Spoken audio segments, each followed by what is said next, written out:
Hello, everyone. It's Mr. Guerrero here. Hope everyone is doing well at home.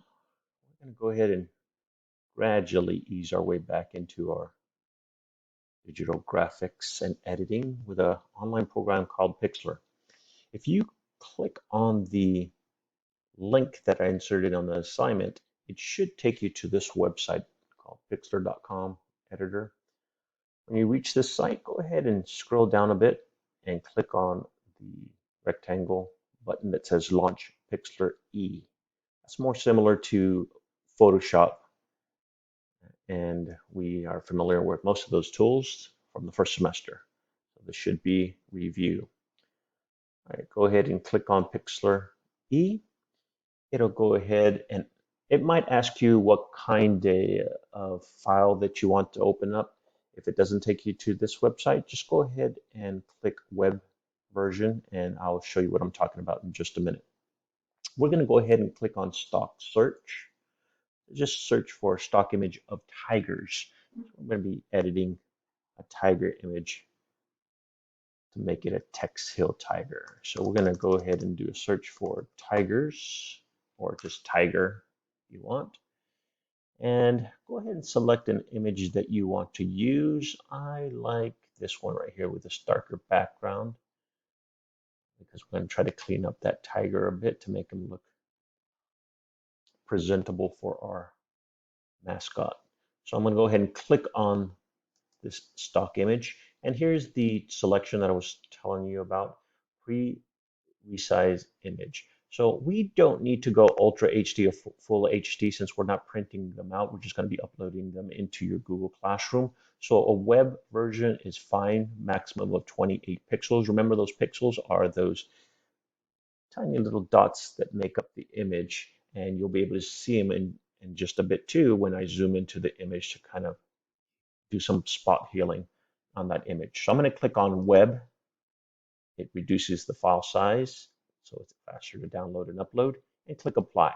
As soon as you click apply, it opens it up to something that looks like Photoshop, but the tools look a little bit different, but basically function the same way. So it should be review. It's just getting used to this application. The more applications that you are comfortable using to do your graphic editing, digital graphics and editing, the uh, the more powerful you will be as a digital graphics editor. All right, so I'm going to go ahead and do a few things here. Again, I want to go ahead and make this tiger look presentable. So I'm going to go ahead and straighten up some of those whiskers and kind of trim them up a little bit. And I'm going to go ahead and just put a text up at the very top that says Tex Hill Tiger. All right. If you notice, the tools are fairly similar, but a little bit different. Here are our layers, and there's our history, so we can go ahead and undo or go back in time if we mess up on something. We could also click on Edit, Undo, or Control Z, or use the History panel like we did in Photoshop. All right, zooming in is a little bit different in here. You have to have your navigator selected, and then you can scroll in or scroll out, or you can go ahead and move the box around from your navigator as well. Right? So I want to go ahead and scroll in a little bit on these whiskers here. So while that navigator is selected, I'm going to scroll in. And then I'm going to go ahead and use my spot. Well, they just call it the heal tool. We called it spot healer. And it had the same kind of little icon, the little band-aid in Photoshop. So I'm going to use my heal bandage tool. And my size is too big. Notice that the method is patch. You don't want infill. Leave it as the default patch. Um, and you'll see why in a second when I show you the difference between infill and patch. But my size of brush is too big. So I'm going to go ahead and notice it's a little bit too big. You want to go ahead and center what you want to sample around. So I want to go ahead and decrease this by maybe to 25, around 25, somewhere around there. And you could also type it in if you want to. And then I'm going to go ahead and just click right in the center of what I want either removed. What this is doing is basically sampling the pixels around the center point that you select and kind of filling it in with that sample using that heal tool. So I'm going to click right about here. It samples the pixels around it and it kind of removes it, Kind of try to blend it in. Do the same thing with this whisker. This is straightened up. So basically, you're just grooming the tiger a little bit. I'm kind of getting those whiskers kind of straight. I'm gonna go back to my navigator and move it over to this side. And I want to go ahead and heal this part and maybe this little whisker here, not too much right there. Kind of grooming him a little bit, getting those whiskers straight. Let me check his chin right here. I want to go ahead and do the same thing with this one, this one, this one. And you might want to decrease and increase your brush size depending on what you're healing. And right here, trim them up a little bit. All right. And remember, the more you zoom in, the more you'll be able to see those pixels. So if I keep on zooming in, you can see all those little pixels that make up this JPEG. And remember, we said what JPEG stands for Joint Photographic Experts Group. And it's just made up of thousands, if not millions, of little dots going across your screen horizontally and vertically.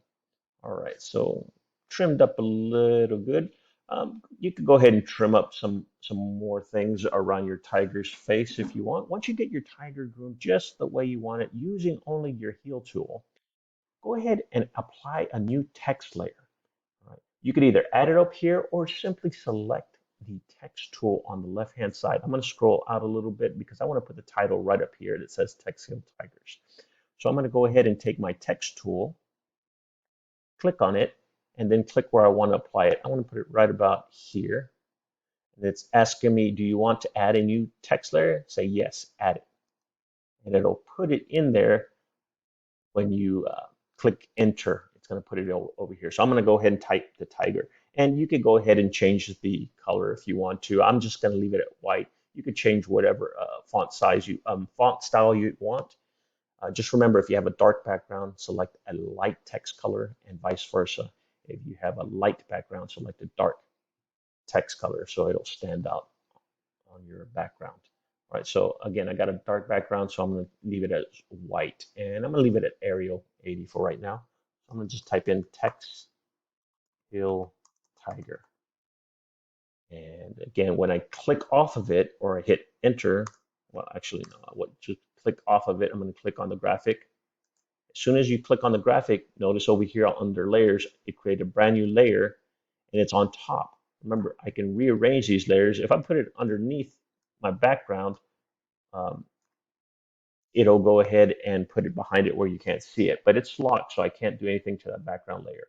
Remember, layers are nothing more than, think of them as transparent pieces of paper stacked on top of another. That's how you can arrange the different graphics that you're working with. So I'm going to go ahead and go back to my Text Heal Tiger text layer, and now I'm going to go ahead and move them up to about right here. Use those guides if you want to. Go ahead and use those guides if you need to center it. I want to put them right over my tiger right there. Okay, and you can make fine adjustments with your arrow keys like I'm doing here. Arrange, and notice what it's doing over here in your history. All right. Again, that's not perfect. You're going to spend a little bit more time. Your graphics going to come up a lot better than mine. But I have them groomed. I have my title. Now you're going to go ahead and download this JPEG so you can upload it into your Google Classroom. The way you do that is go to File, just like you normally do in Photoshop. File, Save, and it's going to go ahead and ask you, okay, what do you want to call it and where do you want to save it? I should say, it's actually going to say download. So for the file name, I'm just going to put same thing as the title that I put on there. I'm going to put Text Heal Tiger and leave it as a JPEG. Remember, PNGs for portable network graphic. We're mainly going to work with JPEGs and PNGs in Pixlr. And for the quality, you can go ahead and put it either at medium or high. The lower quality, the smaller the file size, and the quicker it'll upload. So go with either a medium or high. I'm going to go with a medium for right now. Look at the file size. It's very small, 106. If I change it to high, it's 208, which is still small. So you could, I'm going to go ahead and leave it at high. Remember, these are JPEGs, so they tend to typically be smaller since we chose to save them in a web format. And the image width and height, you don't have to manipulate those right now. Just go ahead and leave everything else. So basically the only thing I really changed was the file name, Texel Tiger. Click on download. Depending on what browser you're using, it'll put it in your download folder. And if you're on a Windows machine, you can go ahead and do a file search for Texel Tiger, and it'll show you where it's at. There it is, Texel Tiger, last modified. And you can go ahead and right click and say open file location. And you'll notice that it's in your downloads folder right there. So you can grab it and drag it to your Google Classroom to turn it in. Or you can also, I'm going to minimize this for a second. You can go to your file explorer down here, go to downloads, and there it is, Texel Tigers. If you want to move it to your desktop, you can, but I would leave it in your downloads folder. That way your parents won't complain about you cluttering up their desktop if you're using their laptop or desktop at home. You could also create a file just like we did for our applications that we're using at school and call it Pixlr and just store all your files in there if you like. Or again, just leave it in your downloads folder. I'm going to leave it in my downloads folder. So I'm going to go ahead and just, like I said, drag it into my Google Classroom and then turn it in. All right, so this was a short lesson. Have fun with it. Don't get stressed out with it. Don't get stressed out. Go ahead and just, once you finish, you don't have to save anything else in here. You've already saved the edited file in your downloads folder. You could play with it some more. You could explore. You can go back to your home. And this is where we started out at as well. All right, again, have fun with it. First basic assignment should be review of some of the things that we did in Photoshop. I don't want to stress anybody out. I want you to have fun with it and just kind of get familiar with Pixlr by doing those basic edits and adding that just one layer for the Texel Tiger. All right.